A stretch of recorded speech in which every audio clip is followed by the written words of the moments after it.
Hello and welcome to the Announcers Table's classic TNA Impact review, where we go through TNA Impact week by week, looking at the history of the show and reviewing it. I am once again joined by Scott Weaver. Scott, how are you? I'm really good, Dom. How are you? I'm not bad. Good. Obviously, we're still on the road to Victory Road, but this week we've Yeah. been promised some revealing stuff. So it should be good. We should be seeing some progress at this point.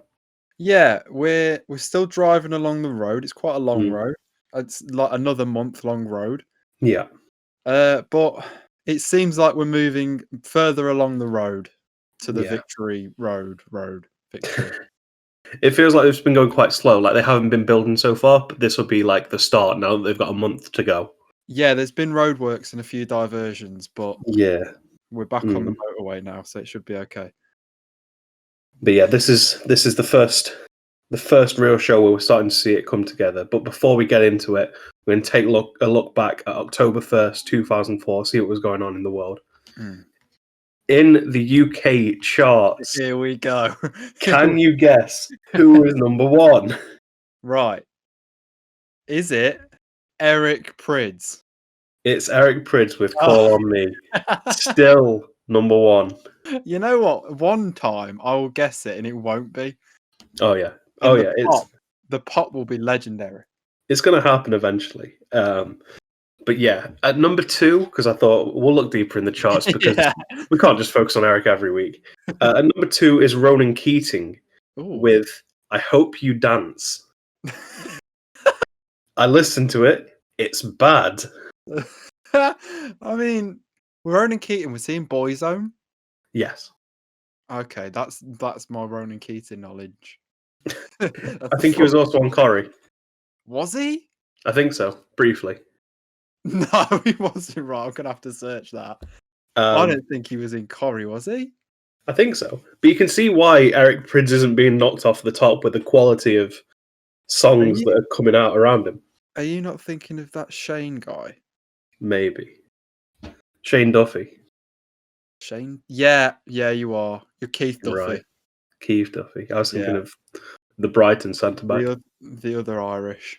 And number three is Flashdance by Deep Dish. Nope. I listened to it again, didn't enjoy it. So I can see why Eric's holding on to that top spot. I mean, he did hold off Green Day last week.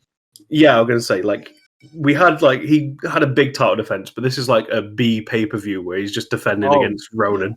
Yeah, this is just like a house show defense. Yeah, he's wearing a t-shirt for this one rather than getting his top off. Yeah, no fans have bought into it. Oh god. In the UK box office, Wimbledon is still at number one. Of course it is, because it's a good film. It's our first recurring number one in the box office, so that's interesting. Well, the others I can't even remember. Oh, Deepwater. Oh, okay, yeah. The other one was At the Whale. They were very unmemorable. Yeah, but Wimbledon, I actually had stuff to say about last week, so I hope it holds on for a bit longer. We might have a stranglehold at the top of the charts with Wimbledon and Eric Prydz. Two that should never meet. Kirsten Dunst and Eric Prydz, the power couple we've always dreamed of. And Vision. In gaming this week, Mortal Kombat Deception was released for the PlayStation 2 and Tony Hawk's Underground 2 for the PlayStation 2, Xbox and GameCube. Okay, so I don't have anything to say about Mortal Kombat because, like Pokemon, I've never played it. Yeah, I'm not a fighting game guy. But Tony Hawk's Underground 2, I was all over that when I was a kid. Yeah. PS2, loved it. I didn't even know who Tony Hawk was when I used to play it, but I was like, okay, if he's put his name to it. Well, he must be good. Yeah. And now he's skating with Darby Allin. Is he? I've not seen that. On his Instagram story, he was skating around with the TNT Championship on. Oh, that's so good. Have you seen what Tony Hawk does on his YouTube channel? I haven't. He goes around and goes around California or wherever it is. And when he goes to strangers? Yeah, kids with skateboards. And just like, can you do a kickflip? And if they do it, he gives them like a skateboard. I love it. Yeah. But yeah, I never got into the Tony Hawk's games as a kid, but then the re-release that came out this year of 1 and 2, Mm. really enjoyed it. Now you see, Really enjoyed it. I'm the complete opposite because I haven't got the re-release. Mm. I don't know why I didn't get it, but I didn't get it. But I only played it as a kid, but I loved it. It's really fun. But Do you know what? Have you ever played Skate 3? that's literally what I was about to say. I played Skate 3. That was It's such a good game. I burnt so many hours in that game. The mode where you jumped off really high things to see how many Hall bones of you could Meat. break. Yeah, Yeah, Hall of Meat. I'd That play was that for hours. it was so good. Oh, Why yeah, haven't you made a apparently Skate 4? EA announced it 2019, but then obviously No. pandemic Oh, has what? slowed that down somewhat. Oh, get on it. Uh, yeah, I mean, it's coming though. It's coming I hope eventually. so. I But you really know, hope. it's EA, so who Yeah, knows what they're going to do to it? you won't be able to get a skateboard unless you do a microtransaction. You have to walk for 90 minutes of the game. You have to walk unless you pay £5 and so you can get a skateboard. Skate 4, walking. Walk 4. In sport, the New England Patriots tie an NFL record by winning their 18th game in a row with a 31-17 win over the Buffalo Bills. Yes, they do. Because I Tom am Brady is not the greatest athlete of all time. I'm not a big NFL guy. I'll watch the Super Bowl like everyone else, but Yeah. that's about it. But I mean, So I don't know if that record still stands today. I have no idea. I am quite a big NFL guy. Mhm. But I don't know whether the record still stands. I assume it does because I can't think of any teams going like undefeated. I think this might be the year that the Patriots go undefeated until the Super Bowl, Right. and then the Giants beat them. I think I Mm. might be wrong about that because at the end of the day I was 6. Yeah. But no, I can't think of any other teams going on any runs like this. Like recently, I know Kansas are doing really well. Like recently, but they still lose the odd game. I know they lost to the Raiders this year, and obviously they lost to Tampa in Super Bowl. But Up the Gronk. oh, yeah, and Brady still, which is crazy. Yeah, that is crazy. But no, I think it's probably still a record today.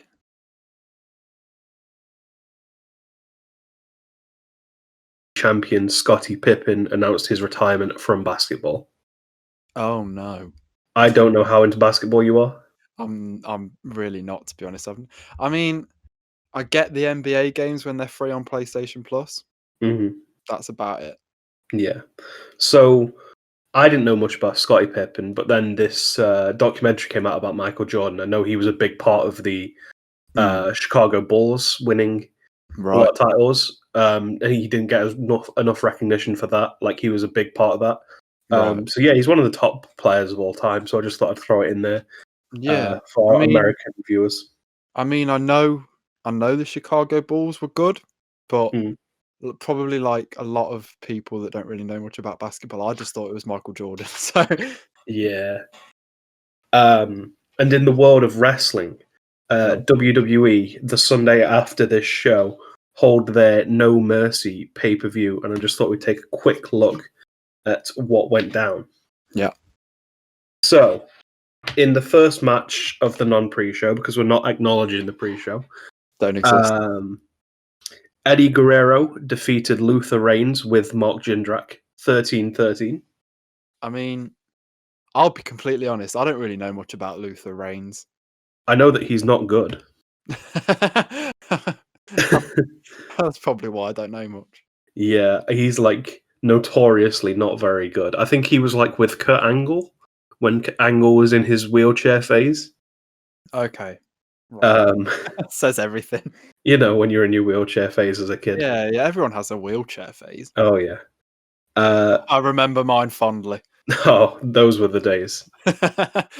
Spike Dudley retains the Cruiserweight Championship against Nunzio. Oh, good old Nunzio. Right, so when I was a kid, I had a Nunzio action figure, Mm. and I didn't know who he was. I had no idea. I was like, So it's you're a actually big fan. I got like wrestling toys before I actually watched any wrestling Yeah. because like when you're just walking around like a supermarket and you see the toys and you're like, okay. Well, I And saw Nunzio was the one that drew your attention. literally the only two they had. The only two they had were Nunzio and Vince. Oh, tough choice. I've got Nunzio and Vince. Oh, you got both? Oh yeah, because you can't have one, can you? You got to have a match. That's true. So my match that I used to do, I didn't even know what wrestling was at the time. I was just doing Vince versus Nunzio the whole time. An all-time classic. It was. Vince used to go over quite a lot because he was in a suit, so I thought he was important. Well, he is, but Yeah. not in the way you thought. Looking back on it, yeah, he is. I want to see an edit of the WrestleMania X7 promo for Austin and Rock, but with Nunzio and Vince. I'll get on it. I'll get on it. In our third match, Billy Kidman defeated Paul London in 10 minutes 33. That was probably a good match. That probably was the match of the night looking at Yeah. it. Kenzo Suzuki and Rene Dupree retained the tag team championships, defeating Rey Mysterio and Rob Van Dam. I mean, one dream team and then Rey Mysterio and Rob Van Dam. Oh, God. I don't know much about Kenzo Suzuki. Nope, me neither. I know Rene Dupree, but... I know Rene Dupree, but I don't know anything about Kenzo Suzuki. He sounds like he could still be in New Japan, like today. Yeah. The Big Show defeated Kurt Angle. Luther Reigns and Jindrak were banned from ringside, so they were obviously with Angle. And if they interfered, they would be fired, which, I mean, they probably were not long after anyway. Would it have been a disappointment? Yeah. Oh, just to mention, this is also a SmackDown exclusive pay-per-view, so that's why it's not amazing. Okay, after their anniversary show. After that great anniversary show. Yeah. Glad they built up to this card so well. Yeah, the Go Home show was a killer. Oh, yeah. John Cena won the final in a best-of-5 series to become the US champion, defeating Booker T. Yay. I mean, match quality-wise, that was probably good. Like, I think Cena and Booker had good chemistry. So it's probably going to come out the deeper we get into this because of what's going to happen to John Cena. Yeah. I'm not the biggest John Cena fan in the world. Mm. I can kind of get on board with him in recent years when he was having the good matches with AJ and the match with Punk at Money in the Bank, but I'm all right, Tar. See, I didn't have to suffer him, so I enjoy him. Like, I legitimately enjoy Cena coming back because it feels like, oh, someone actually important's here for a change. Yeah, so when I actually did start watching WWE, it was like when he was Super Cena. And it was like nobody could beat him. It was just stupid to watch. But so I think that's probably where a lot of it came from, for me at least. My dislike. Understandable. Charlie Haas, Miss Jackie, and Rico defeated Dawn Marie and the Dudley Boys, obviously Bubba and Devon. What a way to get you nice and cold before the main event. Yeah, that's the piss break match, isn't it?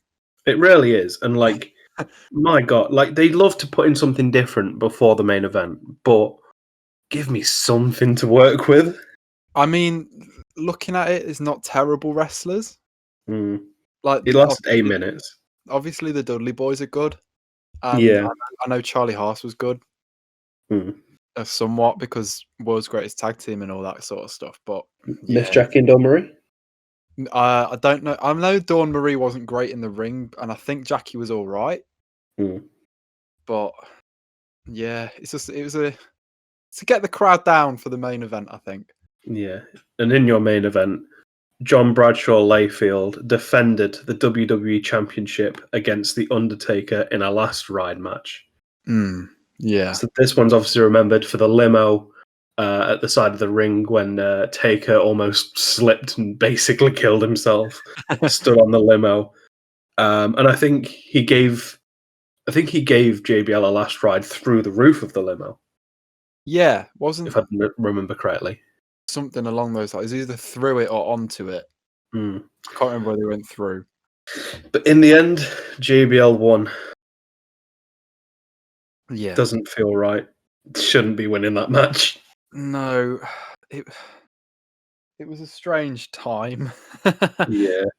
We've got to suffer him being champion for quite a bit still. Yeah, and then we have to suffer Cena being champion, so it's dark times all round. You say suffering, I say enjoying. Well, we can agree to disagree, can't we? But just before we get into the show, just having a look at it, there was one dark match before TNA this week. Oh, And I'll read what the match says before I explain it. okay. Poison defeated Tracy. Poison? Do you know who Poison is? Not from the name Poison, no. Poison, this was her last match being called Poison. Okay. She would later sign for TNA in 2007. Okay. Now going by... Is it Rosemary? It's not. It's ODB. Poison? Poison. She had a match last night. She did. Deonna Purrazzo. Yeah, she did. Oh. Why was she called Poison? It was her last match under the gimmick. Okay. Like she wouldn't wrestle as Poison again, or at least none noted that I could find. Yeah. Oh wow. Yeah, she wouldn't sign for TNA for another 3 years, even though she beat Tracy. Poor old Tracy. I don't know, because there's been no signs of women's wrestling or anything so far. Absolutely nothing. So it's weird that this is a dark match and that it almost seemed like they were trialing her, but had zero intention of signing her. There's literally no women's talent at the minute. Yeah. Well, look who she's wrestling. Exactly. There's nothing. Yeah. So it's a weird one. It stinks of Russo. Oh yeah. I just thought it was interesting because obviously Poison is not someone who we remember, but ODB has become somewhat of a legend for TNA. She's a definite legend, TNA legend for sure. Definite. She's been there for as long as I can remember. I think didn't she have a stint in ROH for a bit? Yeah, she did. But because I think she showed up in the at the Supercard G1 Supercard in their Rumble thing. Right. But no, definitely a TNA legend. I don't know whether she's in the TNA Hall of Fame, but if she's not, she definitely should be. Yeah, I'm sure she will be. Yeah. But the show opens with Russo by telling us that Russo will announce Jarrett's #1 contender tonight. And we get even more extra emphasis on the outsiders comment and the toothpick throw.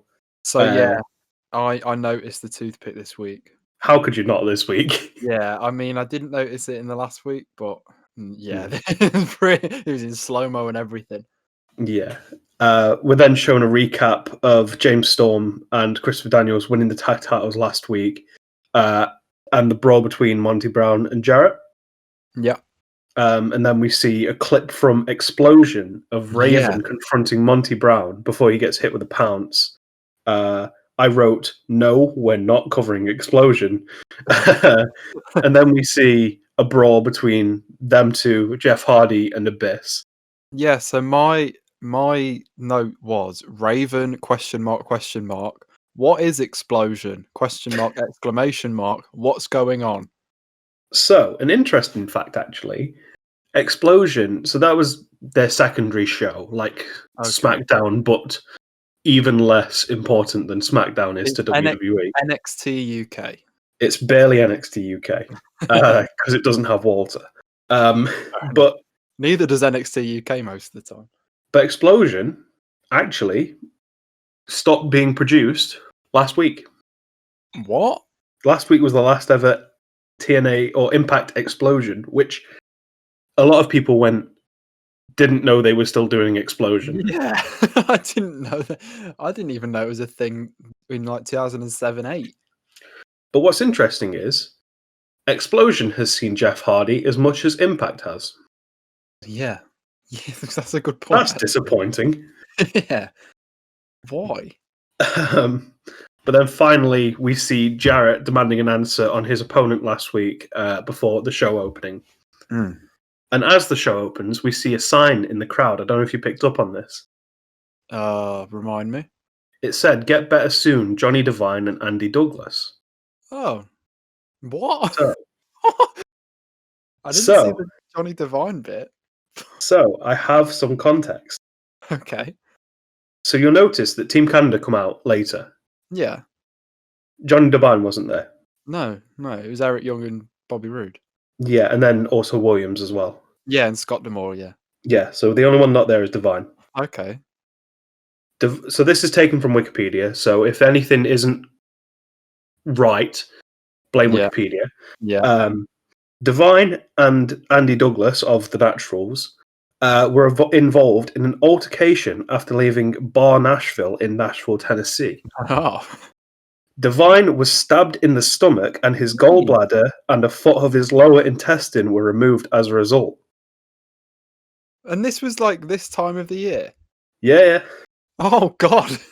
So Explosion and everything else was being filmed in Nashville, whereas Impact's being filmed in Orlando. Right. And also Douglas lives in Nashville. He's from Nashville, so that's why they were there. Okay. Yeah, Johnny Devine got stabbed in the stomach. Jeez. So he'll be out for 6 weeks. Wow. I think I'd be out for a year. Oh, I would never come back. Yeah. Well, that's me done. So yeah, that side in the crowd was for that. At least we know he's okay. Yeah. Jesus. But yeah, I saw that sign and I was like, what has happened here? Like, is there something I don't know? And apparently there was. There was definitely something I didn't know either. But that's interesting to see, like, that the fans are keeping up with that sort of news. Like, they're kind of smarkier fans over at Impact. Yeah, the fans were hot for this show as well. Oh, God. Oh, yes. We'll get onto that later. One thing in particular got them really excited. I loved one thing, and I know what it is. Yeah. But Jarrett makes his way out to open the show. But before he can get to the ring, we're given some devastating news. Oh, no. Jeff Hammond won't be back until later this month. Okay, right. They were teasing that he was going to be back like in October, but it's October now, and they're like, oh, later in the month. They keep pushing it back. How did I miss this? I thought you'd be on Jeff Watch. I didn't hear I was not on Jeff Watch this week. But the fact that he's been mentioned in the opening of the show made me think, do they think this guy's a draw? And I Googled him just to see like how big he was. Okay.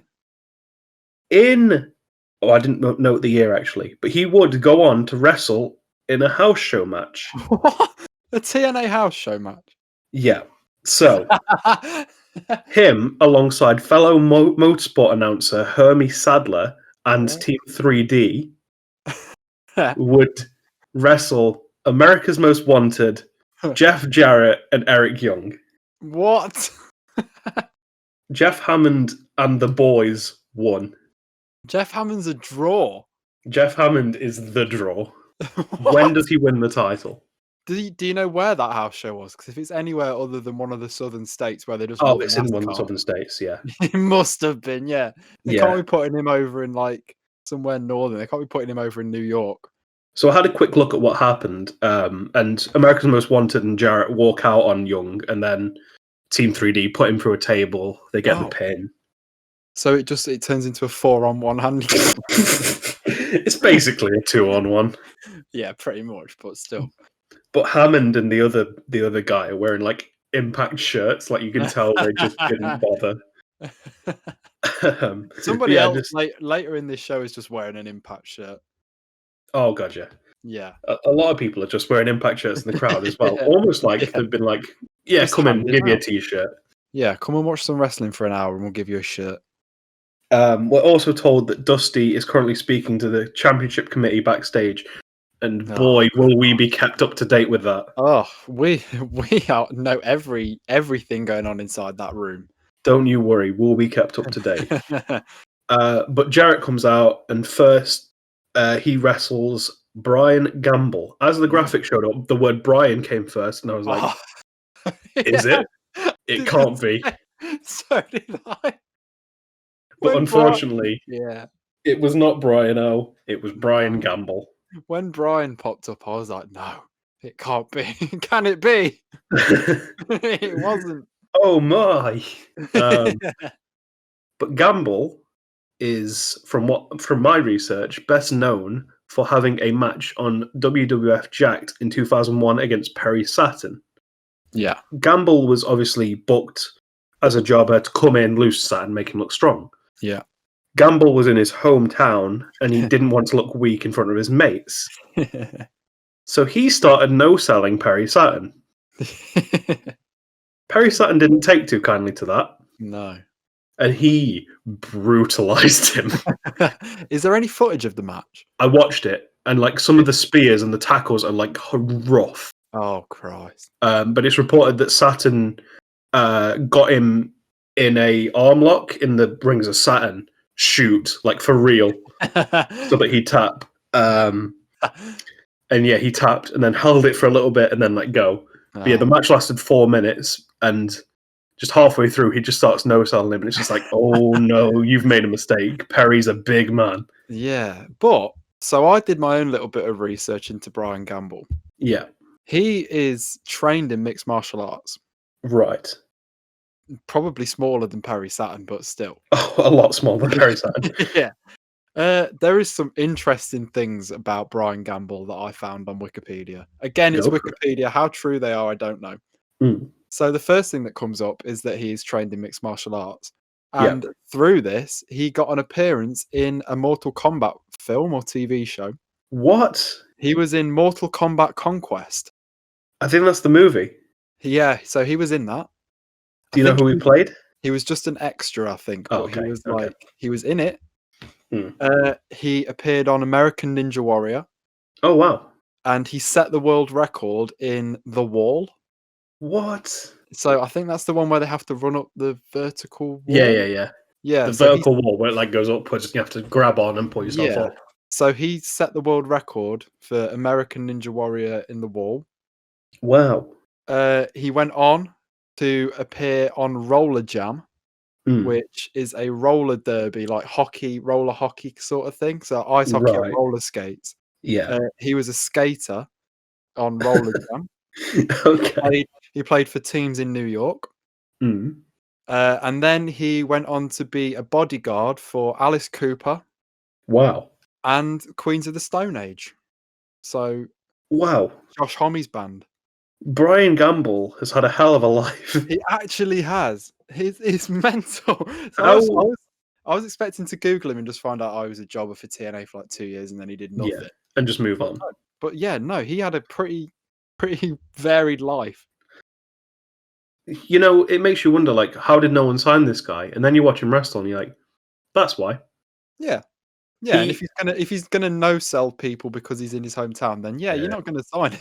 I'm surprised TNA brought him on after something like that because it went round like, did it? Hey, Perry just shot on this guy.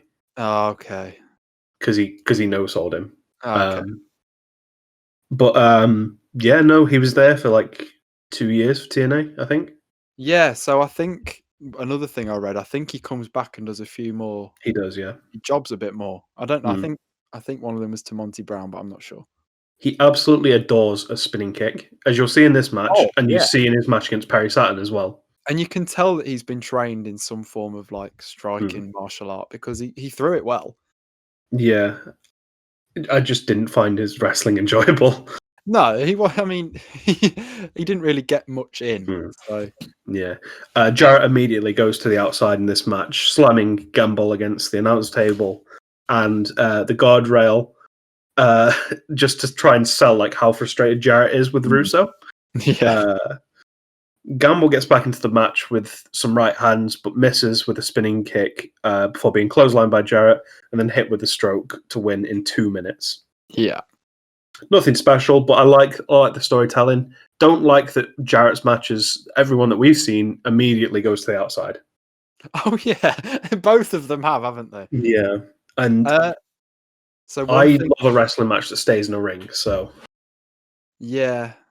I mean, I'm a bit indifferent. I don't really mind. I think it adds to the match sometimes, but this didn't really need it. Not against a jobber. No, it didn't really need it. Like John Moxley defending his title, yes. Jarrett wrestling Brian Gamble, maybe not. Yeah, it's not like he needs to throw him into a guardrail to gain any sort of advantage, is it? Did you notice on commentary they mentioned the judge, Larry No. Zbyszko. Yeah. So Okay. they said that Larry Zbyszko is on hand if this goes to a time limit draw, and he will make a decision. Mm. And they said that while he is in his meeting, which is They've got a obviously, little monitor. yeah, they have a TV monitor. Yeah. They have a They're TV watching. monitor, so Larry can do his judging. It's just helping get the viewership numbers up for TNA. Yeah, they've just got monitors everywhere backstage, Just to guarantee someone's watching. just playing to nobody. Yeah. But after the match, Jarrett goes to get a microphone. Did you see who he got a microphone from? Jeremy Borash. It was Jeremy Borash. Yeah. So that's our first sight of him. Yeah. And I was worried that he'd replaced someone. But luckily, we find out that he hasn't later in the show. Yes. Jarrett says that he isn't leaving until he finds out who the number one contender is. He calls out Russo, and then he grabs a headset, sets up a chair on the announcer's table, and sits on top of it rather than at the table. Yeah. So did you notice? He initially went to the wrong announcer's table. Oh, did he go to the Spanish table by accident? He went to the Spanish table and pointed at it and was like, "I'm going to stay right here," and then kind of noticed, and then he just wandered off. I'm going to stay right here. I'm staying right there. I'm staying right here. Walks off. You're not Mike Tenay. It really tickled me. We come back from the break. Jarrett's still there, but now he's got his title on his shoulder. Yeah. So something happened. Russo finally comes out with his horrible music. Yeah, it's very generic, wasn't it? Oh yeah, it was awful. And the two men get in the ring together. The fans chant. I don't know if you noticed this. Yeah, I got it. You killed Nitro. Yeah, clap, clap, clap, clap, clap. This could have been aimed at either of these men. It could have been. I think it's more aimed at Vince, but it's definitely aimed at Vince. However, it's fitting regardless. Yeah. I mean, it shows that the fans actually like wrestling. They're not just there for Universal. Yeah, they're not just there for the roller coasters. Yeah, like Larry. Oh, classic Larry.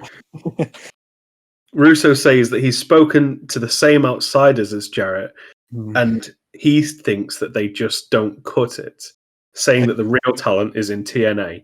Then why did you tease it? Yeah. Yeah, why even mention it? Because I was so excited for like maybe someone from New Japan, because I know they get a partnership eventually, or someone from AAA. Nope, the talent's here. I've just realised this now. I didn't realise before. Oh, okay. Yeah, it's like a football manager being like, "No, I don't like this striker. I'm going to sign somebody else," and then looks in the transfer market. Is like, hey, "There's no one better. He's good." Yeah. Well, he'll do. Yeah. Russo then announces that there will be a tournament with the contenders being Raven, Abyss, Monty Brown, and Jeff Hardy, with the winner facing Jarrett at Victory Road. Yeah. What do you think of this tournament? So as a concept, I like it. Yep. Because they're doing the whole, we can't pick between these guys. Everyone deserves a shot, so we're going to make them earn it. But I also don't like that they were saying, we're going to find out who's challenging Jeff Jarrett next week. And then it gets to this week and it's like, okay, you're going to have to wait a bit more. Yeah. I didn't like that they were teasing that they'd made a decision and they were going to give it. And then the decision is, we've not made a decision. My decision is no one. My decision is they can decide. Yeah. As you say, I like someone earning it. And I love a tournament. But this is borderline not a tournament. It's 3 matches. People. It's 4 people, that's it. Yeah. I was hoping for like stick a Styles in there, a Rude, a Killings, some people who might be on the outside, stick an Amazing Red in there, but no. No. Because you can tell so many stories with the tournament, but no, just 4 people, they'll have matches and then we'll figure it out. And it's not even like they haven't got the time. Yeah, they've got time. It's like they've still got another month. You can do like 2 matches a week, get a full tournament going. They could have started that from when we first got to this, and then did like a little G1. Yeah, they didn't need the meetings and Vince Russo sat in a room with all the contenders. It's like you don't need that. And a week with 0 star power. Yeah, exactly. Just to get this. Jarrett says that if Russo won't bring any outsiders to Victory Road, then he will. So they're still coming. Yeah, I think they're inevitable. They're like Thanos. You can't stop them as No, much as you may want to. no, we just need a Captain America and a Thor. Yeah, but with the tournament, we're told later in the show that in the first round, Raven will face Monty Brown, and Jeff Hardy will face Abyss. Yeah, Two interesting matches on paper. yeah, definitely. I mean, Jeff Hardy and Abyss is a really good match. That's classic TNA. It is, but it like really stood out to me as like, okay, I want to watch that. Mm. I know that Raven and Monty Brown's next week. I don't know if Hardy and Abyss is next week or the week after. Yeah, they say at the end of the show that they're both next week. Okay, they're both next week. That's fine then. Yeah. So that'll be good. Next week will be good just from that. Yeah. Oh yeah, big time. But it's having a whole tournament in 2 weeks. It's barely a tournament. There's four people. Exactly. You wrestle him, he'll wrestle him, and then the winners face each other, and that's it. Just 2 semi-finals and a final. Imagine if that's not like, the tournament. the World Cup was that. We'd stand a chance then. No, we wouldn't. We wouldn't even make it. Yeah. Before Russo can get out the ring, Styles makes his way down, demanding a shot at the X Division title. Styles is acting like he's been asking this for ages. Yeah. He hasn't. No, He he's not. hasn't. It's the first time he's ever mentioned it. Yep, you've been playing with Jeff Hardy and Alex Shelley. You don't pretend like you wanted this. He actually cares now. Yeah, which is good. Yeah. Oh Progress. yeah. It's what we were saying last week. It's like he hasn't seemed like he's given a damn about it. Yeah. And now he does, so that's progress. But Russo says that there will be a 6-man match tonight with the winner facing Pete Williams at Victory Road. And I wrote this before I watched the rest of the show because this is just how I felt. Surely Styles has to win. He's the only person who's been built to have a rivalry with Williams and for the X Division title. Why would it be anyone else? Yeah, and on commentary, they would just like for the last 3 weeks, they've just been saying, "When is AJ Styles going to get his shot at Petey Williams?" Yeah, it's but like Styles hasn't cared. Oh yeah, but the commentary have really cared. So for 3 weeks they've been saying that, and then all of a sudden it's like, "Okay, AJ, you've got to earn it," and it's like, oh, what if they don't give it to AJ now? Yeah, like, they kind of have to. It would be hilarious if, like, and obviously no spoilers for the show, but just he hasn't won it. Oh yeah, But yeah, they late announced that the match that will main event will be Styles versus Kazarian versus Sabin versus Shelley versus Amazing Red versus Kid Cash. It's absolute filth. It's the best of the X Division at that time, and you can't ask for any better. The note that I wrote down was 6-man match sounds like filth. Oh, and it is. Oh. Like, on paper, that can't fail. No, absolutely. You actually watched this show before me, and when obviously you must have just seen that, and you messaged me like, "There's a match that cannot fail." Yeah, and I was so excited because I knew it was going to be something X Division. Yeah, exactly. The second you see like, oh, someone's excited about something in TNA at this point. Oh, so what happened in the X Division? Yeah, it's not going to be what happened when Jeff Jarrett wrestled a jobber. Yeah. Oh, just wait till you see Brian Gamble's spin kick. They were good. They were all right. Team Canada then come out. D'Amore says that it doesn't matter how many people Russo lines up for Williams, he'll show why he is the new class of the X Division. D'Amore says that his guys pinned the World Tag Team Champions 2 weeks ago. Did they? Nope. No, they didn't. Unless it was on Explosion, but they pinned former yes champions. Yeah. And he demands a shot at the tag titles, saying that they've earned it. Russo calls D'Amore Humpty Dumpty. Yeah. Before saying they haven't earned a shot yet. So when he called him Humpty Dumpty, he even got a Humpty Dumpty chant. Oh, did it? I thought the crowd no-sold it. It was like faint a little bit. There was a few guys just going Humpty Dumpty. I was like, oh no. It's fine because it's a heel, but Russo doesn't feel like a face. He's not a face. They were chanting "You killed Nitro" at him. Yeah. It's weird as well because what happens throughout the show, like, what is Russo? I think a lot of people have been asking that question in the wrestling Yeah, business for the last that's fair. 25 years. So, And that's that bridge burnt. yeah. But yeah, Demore says that it's same old Russo and the same old politics before asking for a number one contenders match between Rude and Young Yeah. and AJ Styles and Vince Russo. Do you know what? If this was a 2-on-1 handicap match, I'd be all for it. I'd have been down to see Russo try and wrestle. Yeah. I got so excited. Yeah. I'd rather not see him in the ring. Yeah, Demore then starts to rile up Styles by saying that Russo has been politicking for him and Styles has been following him like a little puppy. Before AJ just jumps him, Young and Rude pull him off and start to beat him down. But Styles gets back at them with a double drop kick before Williams comes out to help with the beatdown. Styles continues to get beat down while Demore holds off Russo as if he was going to do anything. He just pins him in the corner. Yeah, and it's like, what is Vince Russo going to do to stop Yeah. Bobby Roode, Eric Young, and P.T. Williams? Yeah. The main threat here is Vince Russo. Oh yeah, he's the one.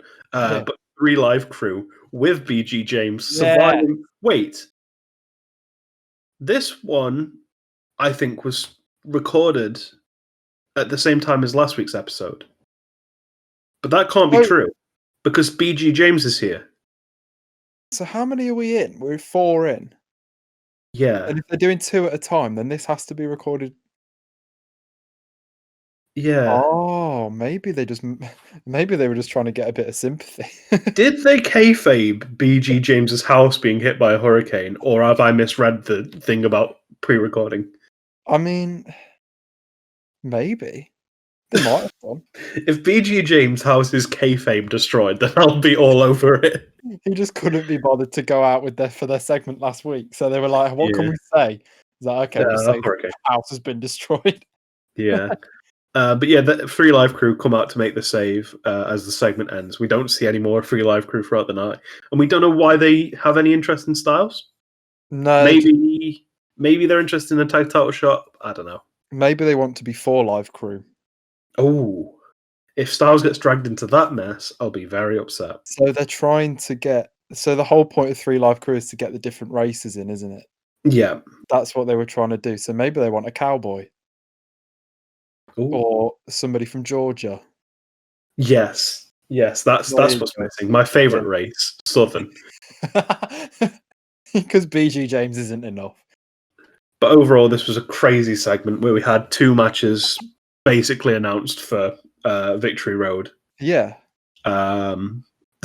Like, wait to hold off on it. You're just nothing, everything. Yeah, it was like we got more build towards the pay-per-view in the last 10 minutes than we did in the last 3 weeks. It's like... Yeah. Oh, well. At least we've got something. But I liked that, like, oh, Russo's here, quick, everyone, this is your chance to try and get a match, Yeah. you know what I mean? Yeah, because he's actually come out for once. Yeah. The people are calling him out every week and he never turns up, and then he's got called out. He's turned up, so everyone's like, right, get out. Let him know. And then we're told that Raven will be in action next, and we see a little highlights package of him and saying that Raven returns to the Impact Zone. I had a look. His last match was on August 12th, where he beat the technician, Todd Saxton. What a name. Is he any relation to Byron? He isn't. Oh, unfortunately. What a shame. Raven comes out, and across his chest, his entire body, he has painted "Die Monty Brown." Yeah. I mean, someone knew that he was facing Monty Brown in the next round before everyone else did. Yeah, and if they didn't show the thing from Explosion last at the start of the show, then this would have looked very strange. That would have had a very different vibe to it. If someone had tuned into this show like 5 minutes after it started, so they missed the opening where they showed the clip from Explosion, you're like, why is this man just angry at Monty Brown? What has Monty Brown done to wrong this man? He just pounced him once. He pounced him once, that was it. Yeah. But he wanted to die. Oh, you pounced me once? Well, that's your life gone. That's it, you're done. Raven immediately jumps. Oh, sorry, I didn't even mention his opponent, who's already out, Mark Stevens. I don't even think you needed to mention, to be honest. Yeah. Jobber number 2 of the night. The thing is, we normally go in depth on the jobbers because they're quite interesting, but Mark has no background, no anything. Nope, nothing. And he didn't particularly cause any interest here. Nope. Raven immediately jumps him, laying in right hands, and then stomping him for ages before the ref pulls him off. Yeah, he was stomping a proper mud hole. Oh, God, He yeah. was going for it. Austin was jealous of that one. He was. It was really good. I liked it a lot. Oh, yeah, no, it was good aggression and good Yeah. passion. Raven hits a clothesline and a knee before hitting the Raven effect DDT to win. Very much blink and you miss it. I was quite excited to see Raven. But this match didn't do much for me. No, it was just a proper squash match, wasn't it? Yeah, it was a bit too much. It was just to get Raven in the ring doing something because he's not done anything for 4 weeks. So it's like blow off the cobwebs. Get him to do something, and then so the fans know who he is. Like, so obviously, I don't know if you. I'm pretty sure you haven't. I haven't looked ahead. No, do you think he beats Monty Brown? No. See, Monty Brown's been built up too well. Like, he had the in-ring situation with Jarrett. He's had more squash matches. He's had quite a lot of promos. So it seems like they're building Monty. Of all of the main event contenders, or the tournament members, we'll call them, he's the one that's actually had build. Yeah. He's had an in-ring with Jarrett. He's the only one. I mean, this is the first time Raven's shown up. We've not seen Jeff Hardy, and Abyss has had a few squash matches. Like, nothing mentioned of the title. No, nothing. He's the only one. Yeah. So no, I think Monty beats Raven, to be honest. Yeah. Okay. We then go backstage to, oh boy, from the first week, Shane Douglas is back. Oh yes, Shaney baby is back. Unfortunately, less Macho Man than he was before. I was so disappointed when he started talking. He was talking normally. Yeah, I literally just went, oh. Like, why? Why? It just makes me think, why was he doing it on the first week? So I know that we mentioned this in the first week, but I just want to reflect on it again. Shane Douglas was like 4 years ago wrestling in WCW, trying to start a feud with Ric Flair because he reckons that Ric Flair stole everything from him, which is a lie. Yeah. And now he's a backstage interviewer who's not acknowledged as a former ECW champion, or I know that obviously WWE own ECW at this point, but like he's not acknowledged as being anyone important. He's just like Kathy Kelly, who's just someone with a microphone. Oh, that's mean. But that's what she is. She's not like a former world champion, like, or someone who changed the foundation of professional wrestling. Like Shane Douglas did that. Like he made ECW what it was with his promo. And now he's just treated as a guy backstage with a mic. The only person that calls him by his name is Dusty as well. Yeah. Everyone else Dusty likes him. Dusty obviously likes him, but I see what you're saying. Like, they don't treat him like he's Shane Douglas. Yeah, exactly. I don't know if you noticed as well, his yellow polo shirt. Yeah. Had on it a little thing that said franchise on it. Yeah. Obviously, that was his nickname. Franchise Shane Douglas, yeah. Yeah. I found it really funny that he's stitched in franchise for himself. I don't think he stitched it. I want to believe that he did because no one else knows who he is. Would you like Kathy Kelly more if she wore a polo shirt that said franchise on it? That's Kathy Kelly's only issue. What was she her doesn't nickname? Work for them anymore. Does she not? No, she left like a year ago. Is Kathy Kelly the one that dated Finn Balor? Mate, you're asking the wrong person. I think it might have been. I don't know. She used to do like the post NXT briefings with Triple H on YouTube and Facebook. She left. Like the Kayla Braxton. Yeah, but she's moved on now, and she's been like she left right before the pandemic. So yeah. Oh well. Back to Shane. Yeah. He stood outside Vince Russo's office where the championship committee is holding a meeting to try and get to the bottom of the issue between Russo and Dusty. Out steps Larry Zbyszko. He says he's wasted 4 hours of his life and that he has had it with Dusty Rhodes, saying that if it were up to him, he would be banned from Universal Studios, which would mean he wouldn't be able to enjoy the Men in Black alien attack ride.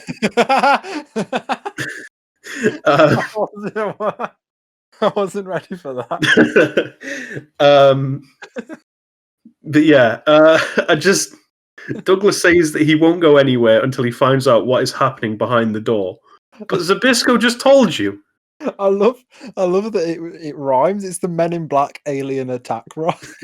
I've done my research, don't you worry. That's really tickled me. But yeah, this was weird. Like, it was. So we'll see Shane Douglas again tonight. Spoilers. Yeah. Zbyszko just told him like what's going on behind closed doors. Yeah. And then Shane's just like, I'm not going anywhere. Yeah, like if you can read between the lines, it's like, yeah, they're having a meeting, but it's clearly not going well. Yeah. It's not like there's not anything groundbreaking either's going on. No. Why are they doing it? Why were they doing this when they've already announced the tournament? Yeah, exactly. It's trying to solve something between Dusty and Russo. Russo clearly has a position in the company in kayfabe. He's the directorate or whatever. Dusty doesn't seem to have one. Doesn't seem to know. We don't seem to know why he's there. In real life, he's the head writer. Is he? He's the head writer. Oh, okay. You wouldn't tell by the way that people come on by to bury him. No, every time they mention Dusty, it's that he's like losing his mind. Yeah, but yeah, no, he's the head writer. Oh. But I just also Russo acted like a face earlier. They were saying he's like mates with AJ, were Team Canada, but Dusty's not a heel. No, because it's Dusty. You can't hate Dusty. He's literally never been a heel. No. Why are they feuding? There's no need for it. And if it ends up in a match, I might cry. Who cares? No one cares. Can we take a minute just to talk about Larry's shirt? Oh, another rascal shirt from Larry Zbyszko. It's amazing, isn't it? What was it this week? Just to refresh me? It was like black and white, and it was like symmetrical. So down the middle was like a black pattern over a white shirt. And then there was like two dragons on either side. And the dragon's tails were like pointing right where his nipples would be. Wow. It was amazing. He's like, legend. You know what it reminds me of? You know when you go to somewhere like cheap on holiday, so you go to Skeggy or something, and there's like those clothes shops and you can buy like button-up t-shirts for £2. And you see like all the people that love caravan holidays just wearing them. Yeah. It looks like Larry's been to Skeggy. Oh, we should take him. He'd love the rides. He actually would. There's no Men in Black alien attack, whatever it's called. No, there isn't. Right. 1 week he's going to come out with like one of those black shirts with the flames at the bottom. Oh yes, and that's what we need. I hope he has his hair like cut like he's in Malcolm in the Middle as well. Has it gelled and spiked? You know what? He would absolutely love the Nutty Squirrel ride at Skeggy.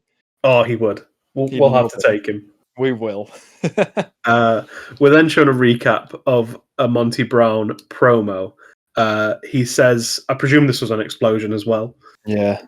He says that he will be the one to face Jarrett at Victory Road, and says that Victory Road runs through the Serengeti, and at the end of that road, waiting for Jarrett, is the Pounce.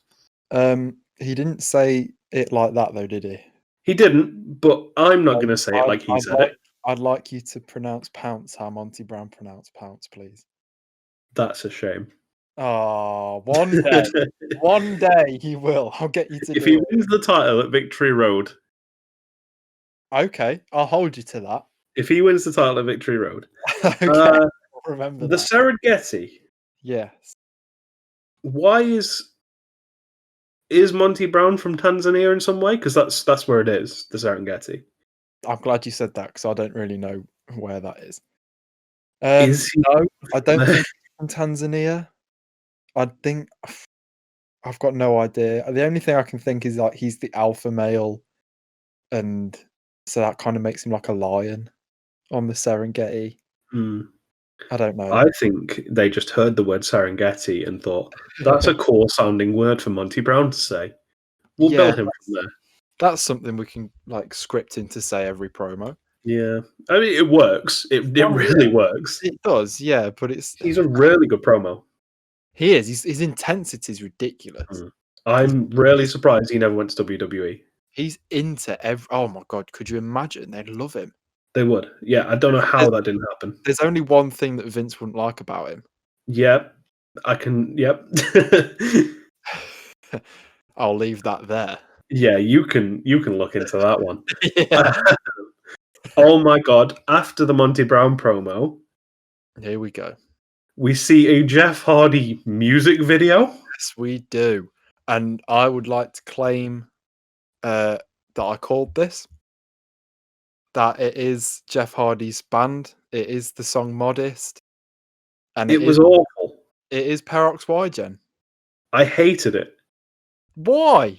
It was awful. Did you hear it? I've heard that song many times because it was on my first ever iPod that I had. His singing / rapping is one of the worst things I've ever heard. It's more like slam poetry. Yeah, it's really bad. It's not good, but I downloaded it, and you know what? I downloaded RVD's theme song. But that's fine because he didn't make it despite having no talent. I downloaded the Motor City Machine Guns theme song eventually. That's fine. My first iPod was just full of TNA theme songs. I made a note. Please don't let Jeff create anything ever. Did he? No, he didn't. I'm going to stop that thought there. I was gonna say, did he do No More Words? No. Okay, it's good. Okay, yeah. What he did do was Willow. What's wrong with Willow? Have you seen it? He did Itchweed as well. Yeah. So why do TNA / Impact keep letting Jeff have his own creative when he's bad at it? Because he's the charismatic enigma. He's so charismatic that he makes bad things. You leave Perox Wygen alone. After this bizarre music video, we come back to the ring where Luther Jackson makes his entrance. His nickname is, and he has it written on his black trousers in gold, the Body Bag. That's not a good sign. I didn't notice that. Yeah, he's called the Body Bag. Oh, that has some connotations, doesn't it? It suggests that he's going to lose. Yeah. Especially as he's facing Abyss. Yeah, I mean that didn't like set him up for success. Yeah. And we see the same Abyss match that we've seen about 3 times now. Jackson lays in some rights, Abyss no sells. He takes Jackson out with a clothesline. Abyss hits the shock treatment before hitting the best Black Hole Slam we've seen yet, to be fair, to win. Yeah, it was the same as the Brian O match. Yeah, it was. Pretty much the exact same. I don't know how many times we need to see Abyss squash somebody. Yeah, and the Frankie Capone match. And Frankie, yeah, I forgot who he was against, to be honest. Yeah. Because there's so many of them. Mm. But I don't know how many times we need to see this. So I'll ask you the same question, but with Abyss. Is he going to beat Jeff Hardy? No. He's I not, don't is he? think so. He's not. No, because I think Hardy's over. And I think these squash matches are just to give Abyss some armor before he loses to Jeff. Yeah, I don't think it'll be. It might not be like squeaky clean. Do you think Dusty might get involved? Yeah. Because Dusty has. We'll get to it actually, but Dusty seems to absolutely love Jeff Hardy. He does. Is Abyss a heel or a face? I think he's a bit of a tweener because he was with Goldilocks and Alex Shelley and all that sort of stuff, and they're heels. So he's turned on them. So he's a face, I guess. but he kind of doesn't act like a face. Yeah, So it's weird. I think he's a bit of a tweener. It's like when Kane's a face. It's like, you're Kane. Stop. Yeah. You set JR on The devil's fire. favorite demon. Yay! Not God's favorite angel. Hey, that's Shawn Michaels. Yeah, eventually. Or Kota Ibushi. We then go backstage again. You try. I heard you dropping Kota and you try and carry on. I'm not letting that one slide. We go backstage again to Shane Douglas, who's waiting outside the room again. And wouldn't you know it, someone's walking out just in time again. Yeah, I wasn't expecting this one though. It's Harley Race. Yeah. What? Race says that speaking to Dusty and Russo is like banging your head against a brick wall and that nothing's been settled. So we get the exact same promo, basically, as we did from Zbyszko with less passion. Although I do like Harley Race, but... Yeah, it wasn't the most enthused promo, shall we say. Shane says that he's not going anywhere until he hears from Russo or Dusty. Yeah. Gosh. Because he needs more information, even though we know what's happening. Yeah, Nothing. He needs to know what's going on in that room, even though he's been told twice. Yeah. Why is this a recurring segment? Nothing's happening, and no one cares. I don't know. I think it's because they think we do care. So if you think about like classic recurring segments, like you get ones where it's like, I know this stuff is not classic, but like Braun Strowman going through backstage, destroying stuff. It's interesting stuff that we're going back to each time.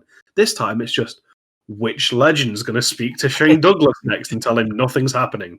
And there's like, when you say the Braun Strowman example, there's actual like action going on. He's smashing stuff. With this, it's who walks out the door, who tells Shane that nothing's happening, who walks away, who then Shane's just like, I'm not going anywhere. Which old white man is next? Yeah. And then we are told the tag team champs are in action next before we get my favorite part of the show. Oh boy. We're threatened by two Italian-American men with a baseball bat, saying that if we have a problem with NYC, then we will have our teeth knocked out. The promo is a hype package for the New York Connection, who are coming soon. Yeah. It's Glenn Gilberti, also known as Disco Inferno. And I was just going to quickly mention that Disco Inferno is what I've put in brackets, renowned internet moron. And Johnny Swinger. Johnny Swinger! Who is still in Impact today. Yes, he is. Johnny Swinger is a journeyman. I don't know much about him, I'm not going to lie. So, to be completely honest, neither do I. Okay.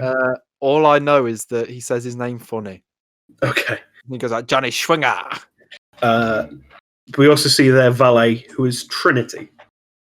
Was it? Yeah, that's who their valet is. I don't know why I said it like I know who that is. Okay. I thought he was like, oh, because she goes on to do it now. My reaction there was very disingenuous because I acted shocked, but in reality, I don't really know who she is. Of the three, she looked the most impressive. Yeah. When she was flexing, like, I don't know, I could see her like in a women's division doing well, especially in this time. I mean, the only other two women in the division are Tracy and ODB. So who isn't here for another 3 years. So it's just Tracy and her. Yeah. So. I mean, I cannot get excited to see Disco Inferno. No. Because he's like, Cody Rhodes had a little like rant with him where it's like, you somehow got popular with the boys backstage and made yourself think that you were important. Cody Rhodes ripped him apart on Twitter and it was so good. Yeah. The New York Connection. How long do they last in TNA? I will say this. This is the first I've ever heard of them. Oh, I know the answer. Don't worry. I think I know the answer as well because to find out who they were, I had to do a bit of Googling, so I think I know it as well. Yeah. So it is currently October, just to throw that out there. They make it to 2005. Yeah, just about. And that's about it. Yeah. Yeah. So I don't think we're going to get our teeth knocked out, Dom. I don't have a problem with NYC, so I don't want that problem with Disco Inferno. not with Disco Inferno. How I've never been more intimidated by a name than Disco Inferno and Johnny Swinger. Yeah, Although I say that, I don't know whether Johnny Swinger's a bad guy or not. So that's fair. What do you think of the name New York Connection? I don't mind it. I don't think it's good. I didn't think it was too bad. I mean, NYC is obviously New York City, isn't it? But then Yeah, they changed it to have the connection. So I don't dislike it. I think it's just my immediate response to Glenn Gilberti is I Yeah. hate this. Yeah. Which is understandable. Yeah. But next up we have Chris Daniels and James Storm, the new tag team champions, in action against the Naturals. Yeah. Now, as I mentioned at the start of the show, Andy Douglas was part of that attack. So he came out of the attack much better off than Divine did. He didn't get stabbed. Yeah. However, I'll point out something throughout this match, but He didn't get in, did he? Oh, sorry. I'll just yeah, so we'll do it now. So basically he tags in at one point. He takes like 4 punches and then tags out again. Yeah. So And his leg was taped. So I think his leg's messed up. Yeah, I did notice actually. I was like, because there was points in the match where Chase Stevens could have tagged out. Yeah. But he didn't. Yeah, Andy Douglas was in there for a very little amount of time. I was like, why is he not tagging out? Like, and even when you notice as well, when he gets punched on the apron, he doesn't take a bump. No. He kind of just falls to a knee and then falls off the apron. Okay. That explains it. So yeah, I think his leg's a bit messed up. Which begs the question, why book them then? And it begs the question. I mean, spoilers. Oh god, yeah. Yeah. Yeah. Well, so what I found interesting was Chris Harris and Elix Skipper won the tag titles from the Naturals. Yeah. So I thought it was an interesting dynamic to see, okay, they managed to beat them. How will these new champions get on? Yeah. Like a nice little interesting flip. Clearly not well. As Daniels and Storm make their entrance, sorry? Didn't the Naturals lose on the first week that we watched though? They did, but on the pay-per-view before that. Yeah, but they lost to Kazarian and somebody. Oh yeah, Michael Shane and Frankie Kazarian, yeah. Yeah, but no, why is that not brought up? Nobody said I don't know about that. Yeah, I really don't know. Like, Michael Shane's clearly not with Kazarian anymore. At least he's not being acknowledged as being with him. But why book them to beat the former tag champs in the first week? No idea. Yeah. No idea. Oh wait, no. Kazarian beat Jarrell Clark and his partner. Oh, I think it was Chris. It was Chris Harris and Skipper. Oh, did they do like a rematch sort of thing? Yeah, they did a rematch, but not the titles. I take it all back. So I think that was okay. Okay, yeah, I take it back. As Daniels and Storm make their entrance, I can't help but feel that Daniels and Storm are the personality in their teams. Yeah, like they've got so much more personality than the other two. Yeah, you just look at the entrances, Yeah, it just them stuck two out. have shit going on. Oh, yeah, them two have stuff going on. Whereas like the other two just kind of walk out. Yeah, it's very generic, like SmackDown versus Raw 2007 entrance in it. So it's a weird way of splitting the teams up. Yeah, but again, I quite like it. Oh, I'm into it, but yeah. Start the match with a great total head scissors into a bulldog from James Storm, and he wasn't the star of the show last week, but he looked great in this match. I can't believe I've seen James Storm do a tilt-a-whirl head scissors. It was great. It was really good, but I couldn't believe my eyes when he did it because I don't think I've ever seen him do that before. Yeah. And he did it last week, but this week, like, it just blows my mind because I'm so used to seeing James Storm, spoilers for the future, when he was tagging with Bobby Roode and there were beer money and he was like a brawler. Mm. So him doing all this athletic stuff, it's like, oh wow, he could actually go. Like, yeah. And unlike last week, Storm and Daniels worked together with a double team maneuver on the tag. So I then noted Douglas may actually be showing some effects of the attack, only being in the match for a couple of seconds before tagging out Stevens again. And you can see on Stevens' face, either he's selling the shock of being tagged back in, or he's legit shocked. Yeah. Because I wasn't expecting a tag that fast, but it was noticeable after seeing that sign earlier. Yeah. I mean, So thanks to that kid who brought the sign. I didn't even notice the sign, and it just made the match dynamic really weird because Stevens looked like he wanted to tag out at loads of points, but just never did. Daniels hits a scoop slam to Stevens and a moonsault, but clearly it's not the best one ever because Steven kicks out at 2. No, it was one of the better ones of this match. That's quite a long acronym, but the better one of this match ever. Daniels takes out Stevens and sets up for the best moonsault ever. But Storm already picked up Stevens, causing Daniels to miss the moonsault. Douglas grabs Storm's foot, allowing Stevens to roll Daniels up for the 3. Your new tag team champions have been pinned 1 week after winning the titles. Yeah, but I don't think that's too bad because the whole thing that they're trying to sell is that They they're can't not get a along. tag team. Yeah. They didn't really not earn the titles, but they've not really worked together to get the titles. It was just a circumstance. Yeah. So the thing is, Chris Harris and Skipper didn't have these problems. No. Is it to sell that because they're the less personality guys, they're less likely to blow up like that? I don't really know. It was weird. So when they had their match last week, it seemed to me like Daniels and James Storm are more of the Healy kind of members. They're the kind of guys that they were going to use the chair and everything and all that kind of stuff. Whereas Elix Skipper and Chris Harris were kind of more the babyface, clean cut guys. So maybe it's the fact that because they're both kind of Healy, they can't get it on the same page. I don't know, but I have no idea. Team Canada immediately appear at the top of the ramp. Elix Skipper comes out to confront James Storm, blaming him for the loss on behalf of his Triple X partner Daniels. Harris then comes out, still do-ragged, to stand up for Storm. Yeah, the do-rag is back. And once again, the teasing AMW versus Triple X, which my mind just says, do it then. Yeah, get it done.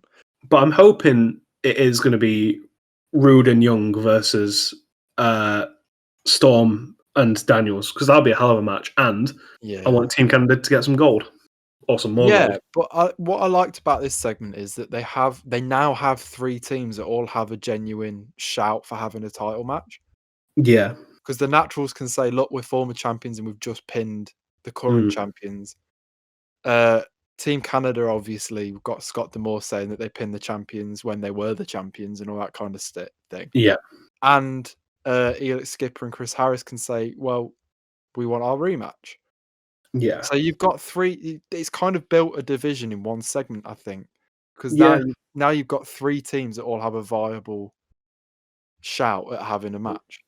Yeah, it's not the strong tag division that we know of today from TNA and Impact, like the Machine Guns, Good Brothers, LAX, Good Brothers, Generation Me at some point. It's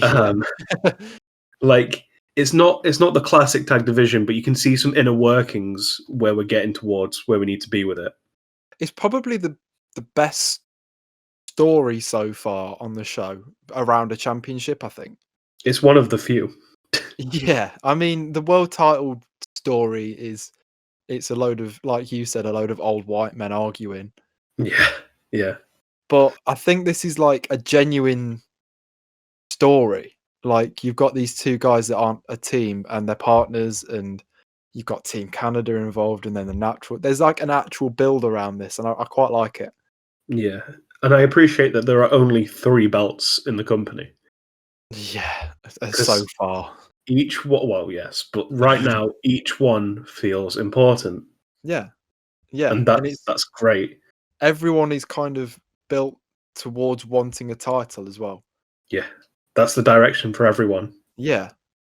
There's no other stories besides title No, stories. exactly. And that's probably what wrestling should be. Obviously, it's hard to fill out a 3-hour show around Oh, 3 gotcha. titles, but Then don't make your show 3 hours. no, exactly. Yeah. We go backstage once again to Here we Shane Douglas because them two other old men telling him, nah, nothing's going on, wasn't enough. This time we've got Dusty Rhodes. Yeah. I didn't make many notes on this because when Dusty speaks, I don't know which bits to take on board and which bits not to take on board. Yeah. He said that he had a light bulb down on him like an interrogation for saying that Russo took the title shot away from Jeff Hardy. He No, hasn't. Jeff no, just has to earn it. and to be fair, Shane corrected him. Yeah, but then he's still mad about it. Oh yeah, he's still mad. Even Shane told him no. Dusty screams at the door, saying that they will never see eye to eye. This promo is just hilarious. Dusty says "bottom line" 7 times in his words because he's so excited. Yeah, it's like he caught himself just repeating himself. Oh god! Like, I know that Cody's his son, but I Yeah. can't see it. No, they don't. It's like hard and Dustin Rhodes. Well, yeah, You can't really see that either. no. The only link that he has with Dustin, and hate to bring this up, but Dustin later in life, earlier in life now, but later in life at this point, had trouble with his weight. That's the only link he has to Dusty. Yeah. I mean, you look at Cody and it's like, how? Oh my god! What happened? And his promos are so much more concise and sensible. He isn't talking about hitting people with a bicycle. No, or being the son of a plumber, even though that is legendary. The grandson of a plumber. I love that. Yeah, yeah. Um, I but feel for Shane Douglas in this little promo, by the way, where he's having to chase Dusty's mouth with the mic. yeah, Dusty's all over the place, and Shane's just throwing his arm around trying to keep the mic in front of his face. so obviously one thing. So I was watching a different video about TNA, and so they had real microphones, like obviously how Shane was using it here. But WWE would use boom microphones, and the mics in hand are just like a prop. Oh, okay. And TNA didn't spring for boom microphones until 2008. They're just going to be flying around. Yeah, so some of them sounded a little dicey at times. So WWE use boom mics now? Yeah, and the microphones in hand are just props, except for in-ring promos. Backstage, Yeah. all of them are boom mic'd. Oh, okay, I didn't know that. Yeah, it's just to make sure everything gets heard. Yeah, makes sense. From a production side, it makes it way more helpful. Oh, yeah.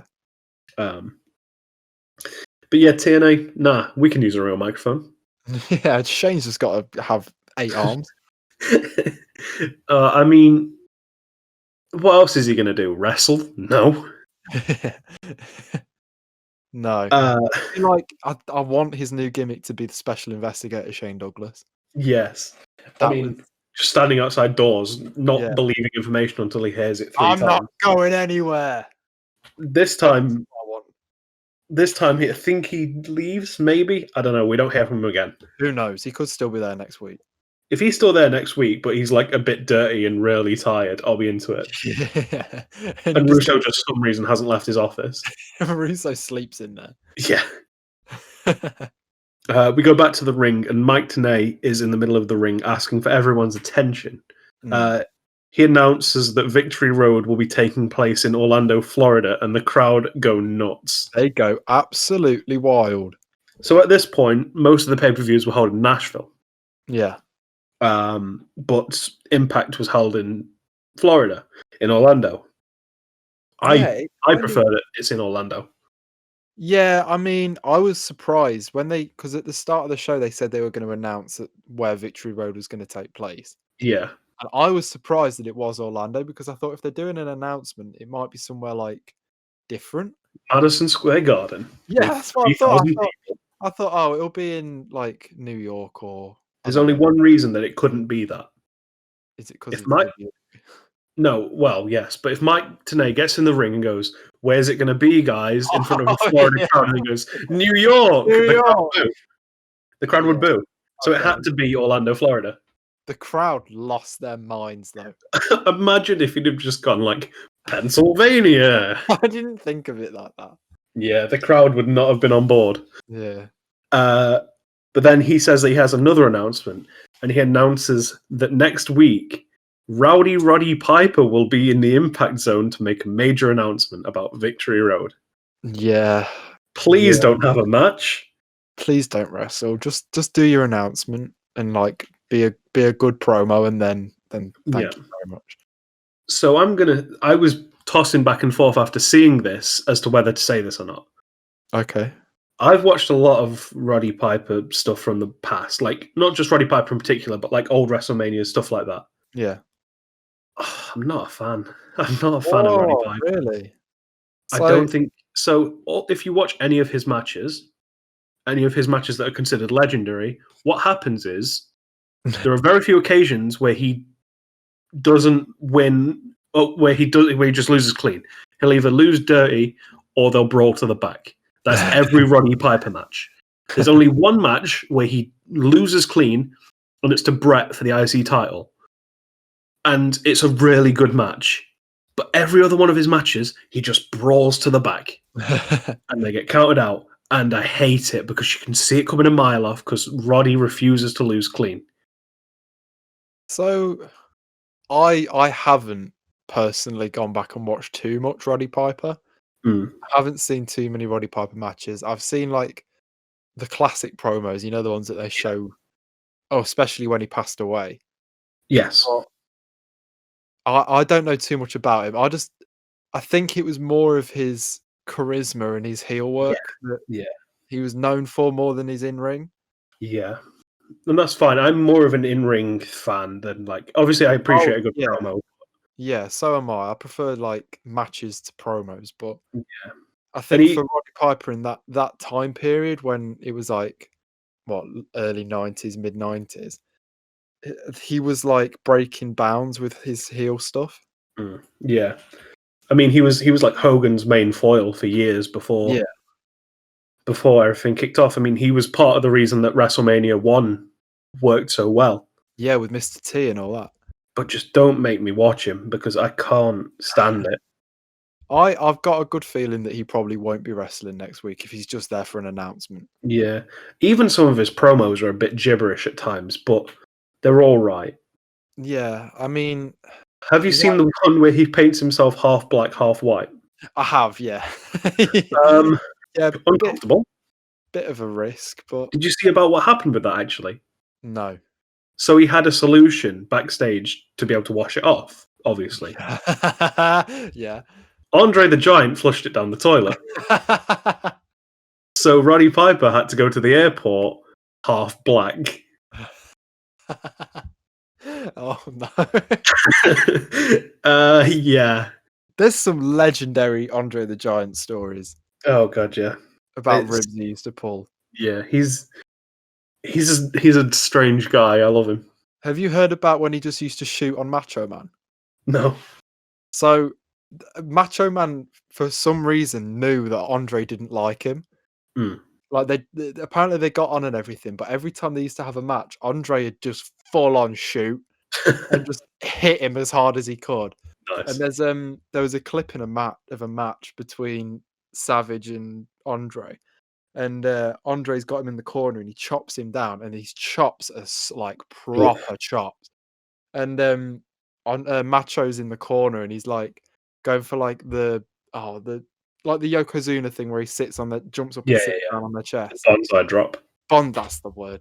And so they're setting up for that, and Macho knows that he's not going to protect him in any way because obviously they don't actually sit their full weight down because it would kill them. Yeah. But Andre jumps and No. sits his full weight on Oh, on Macho Man, and like you can see in the clip that Macho is just like in excruciating pain. oh god. And apparently in the back, Macho went up to Andre and he was just like, "What are you doing? Why are you shooting on me?" And Andre just went, "You know why," and then walked off. Oh, And Macho Man had no idea why.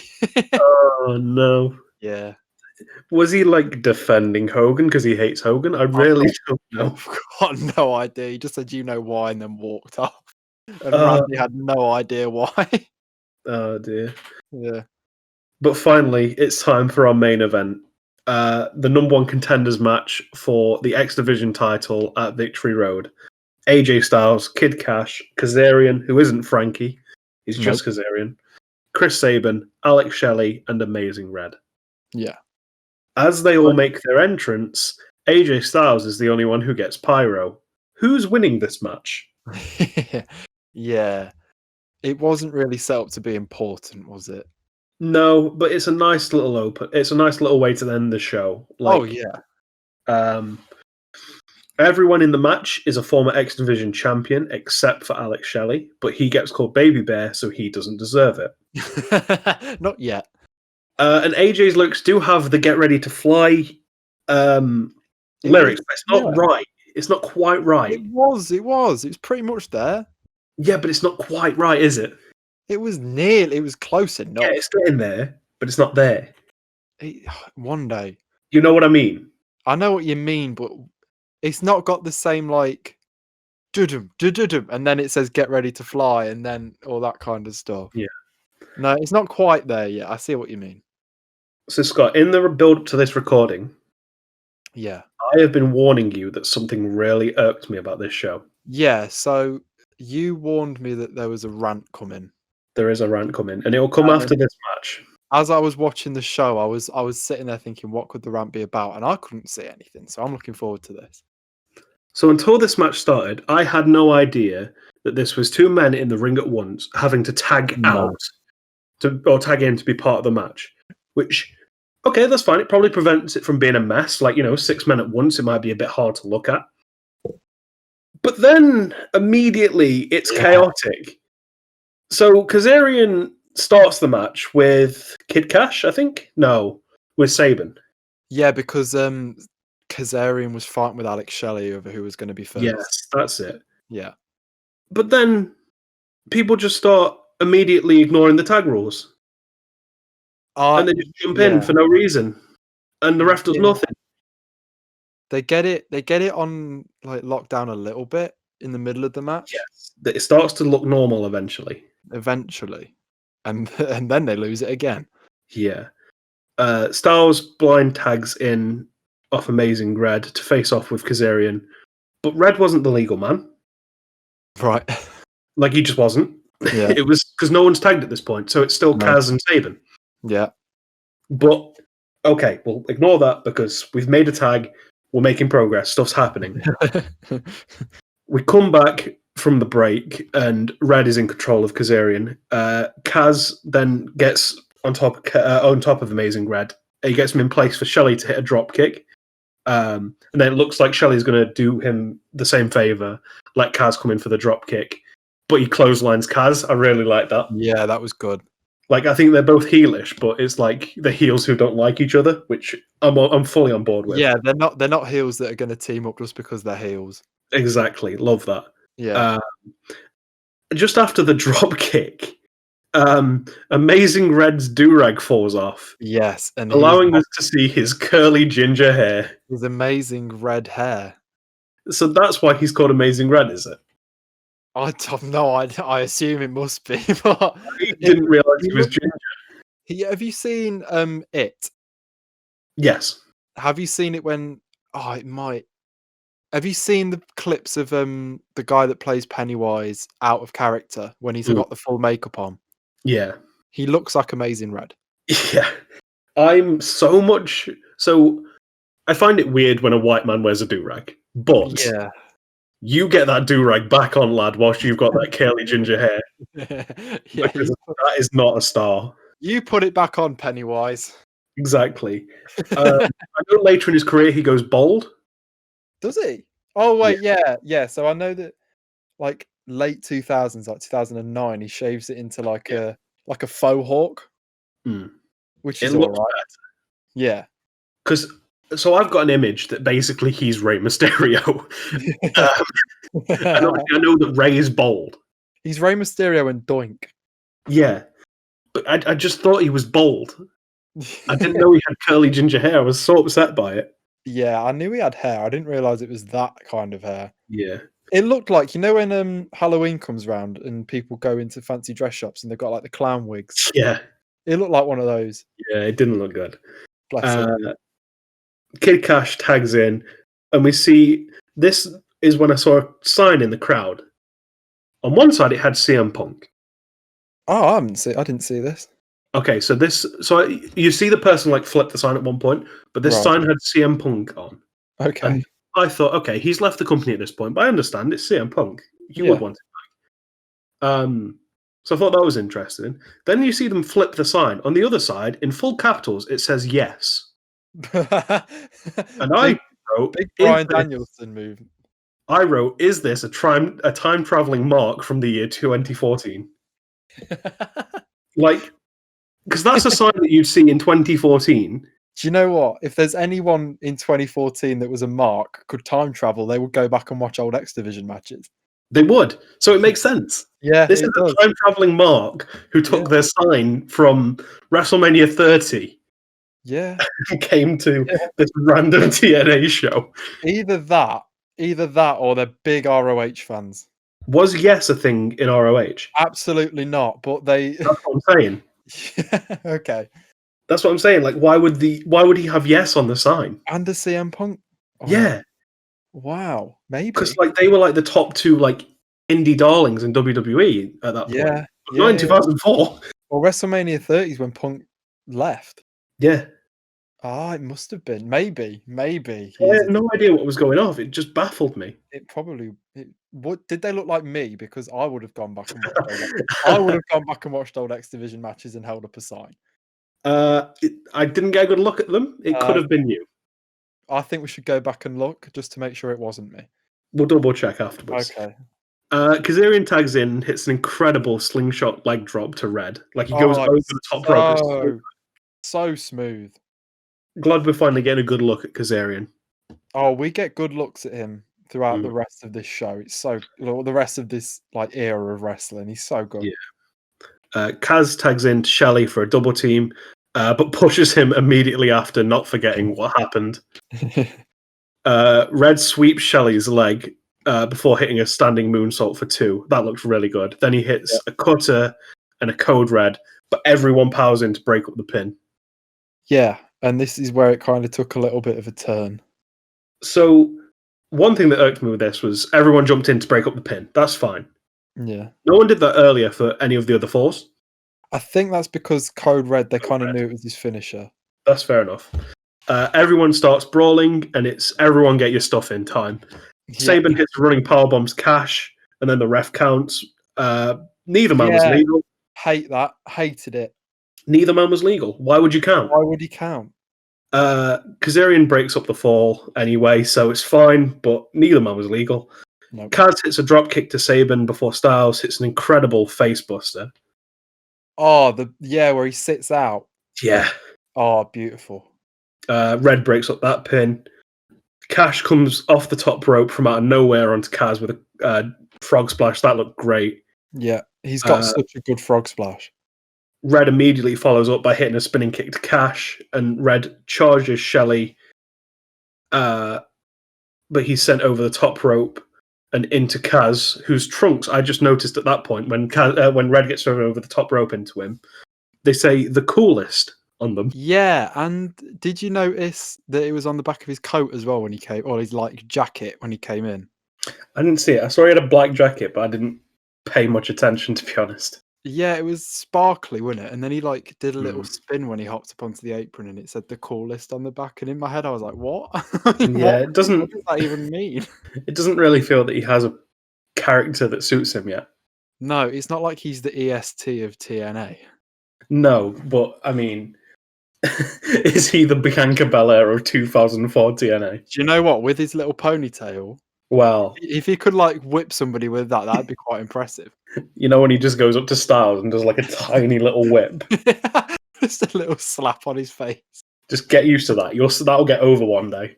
Do you know what? I'd be completely fine if he started doing that. Oh God.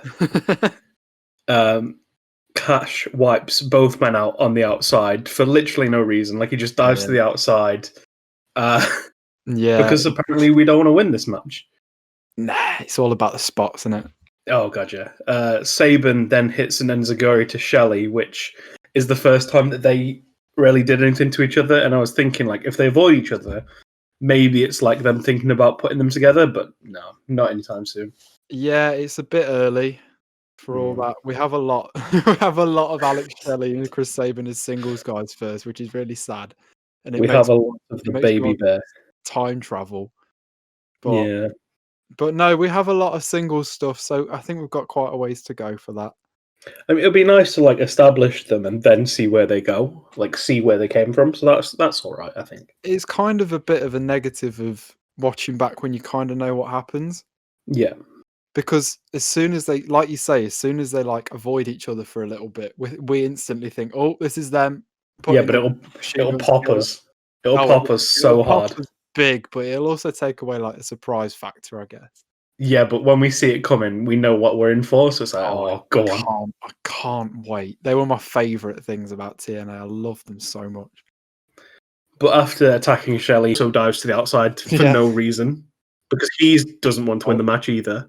That leaves Styles and Shelley in the ring, which I'm getting flashbacks to their great singles match. Yeah. Shelley hits a great DDT to Styles, but only gets a 2. He tries to follow up, but Styles hits a Poison Rana, which looked great, before rolling straight into a Styles Clash to pick up the win. The roll through Styles Clash was so good. He needs to do that Poison Rana more now. I know he's 42, but... yeah. So, my rant. Go on then. This is a great match if you turn your brain off, but the rules and psychology is all over the place. Yeah. I feel like Jim Cornette when I'm watching this match because I'm like, I should love this, but all I can think in the old man brain is, well, he didn't tag in. He's not legal. He's diving to the outside. Why is he diving to the outside?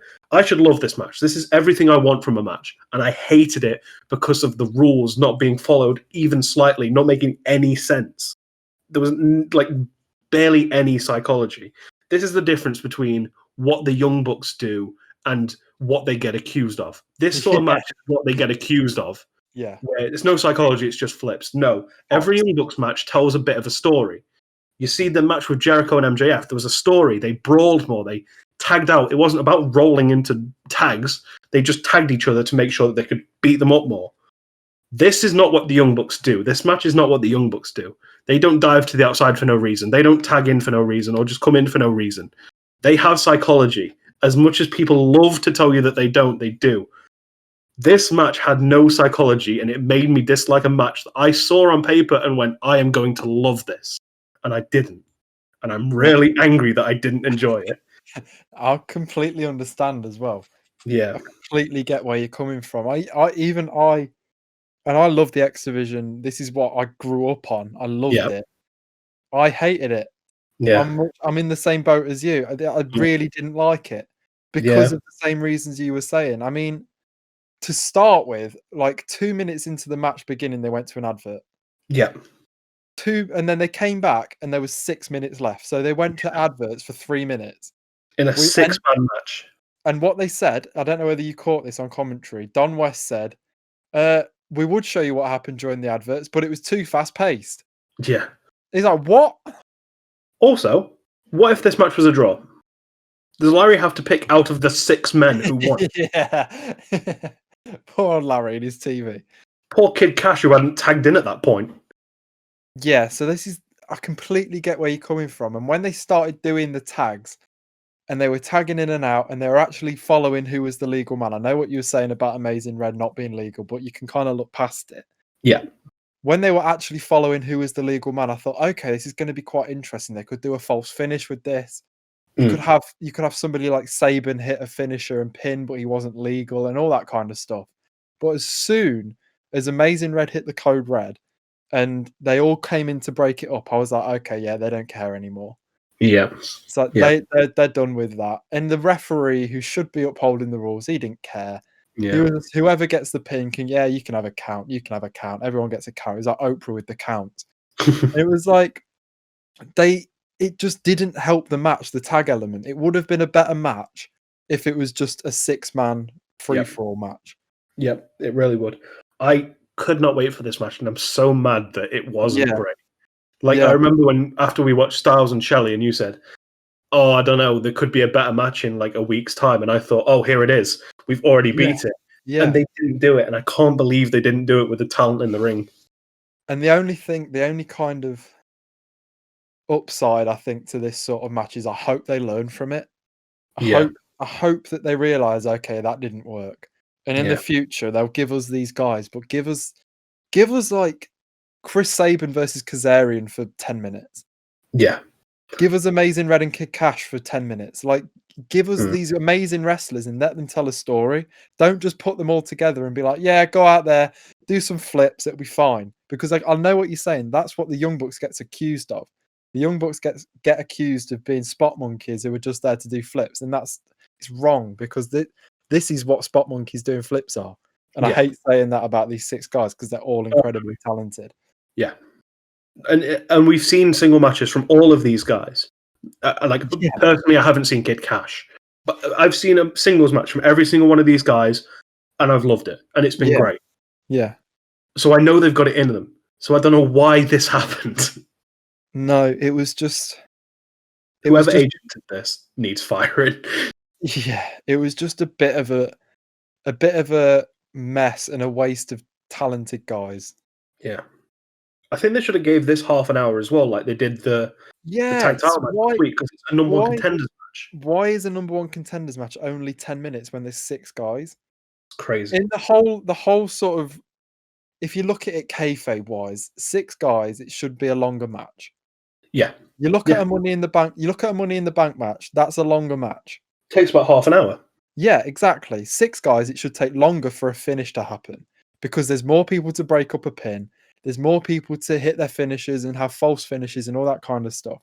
Kayfabe wise, this should be a longer match than 10 minutes. So having it 10 minutes makes people viewing it think, okay, yeah, there's going to be a finish in a minute. Yeah. Like everything I said reading that match, it was just stuff that I should enjoy. And then it's like, and then I hated it. Yeah, I can't yeah, believe it. yeah, But overall, I thought the show was all right. I think we've got the wheels moving for Victory Road, and I like the direction it's heading. I like what we've got on paper. I'm also relieved that it's not going to be Jarrett versus Kevin Nash. yeah, yeah. I think we're probably heading down Jarrett having Nash and probably Scott Hall as his little buddies. Yeah. So no more Elite Guard. No, poor old Hot Stuff Hernandez Poor Hot Stuff Hernandez. So and much potential. the other ones. Yeah. I But can't remember. I would argue this is probably the worst week we've had in terms of in-ring action. Um, Like last week we had the title match. Before that we had the match between Styles and Shelley the week before.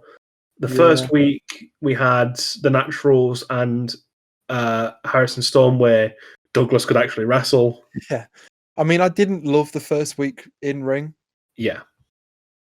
I think as much as we've just We did trashed. a start. Oh no, that's who the Naturals lost to. It was AJ Styles and Jeff Hardy.